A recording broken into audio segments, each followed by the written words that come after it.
Maine Democrats chose Troy Jackson to face Republican Senator Susan Collins this November, but now some are questioning his eligibility because he already ran for governor in the June primary. Representative James White, a Republican, sent a letter to the Secretary of State Shanna Bellows asking her to investigate. Our Christian Harsa has the details. But what if Troy Jackson, newly minted as the nominee, can't run? Law says that you can only run for one of these positions in a cycle.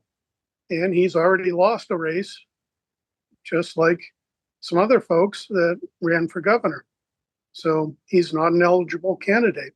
Maine law section 331 says someone cannot file for more than one federal, state, or county office at any election. It is what it is. He's running for another office after he's already lost an election. I think it's a creative argument, but I think probably a losing one. Maine law professor Dimitri Baum points towards the word file.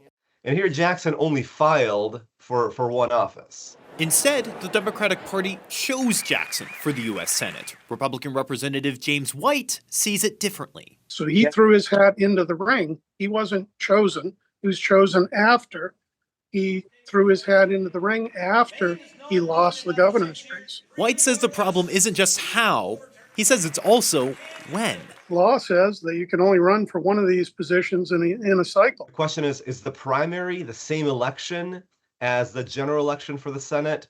I think that may be a closer call. I think probably not, but you can make an argument there. White also argues that this law serves a purpose, preventing candidates from trying again and again. We have sore loser laws in place for a reason. The statute here is not really a sore loser statute. It's kind of a dual filer hedger statute. To prevent someone from hedging their bets by running for the Blaine House, U.S. Senate, and State House all at the same time. Whereas a sore loser statute is, I ran as a Democratic candidate in the primary, I lost, okay, fine.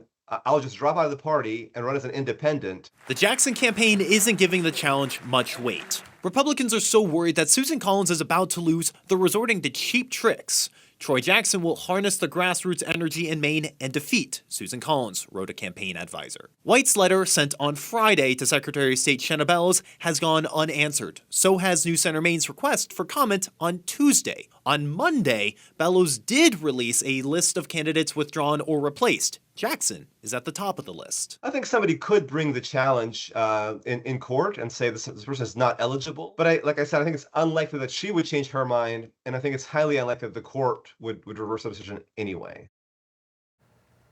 That was Christian Harsa reporting.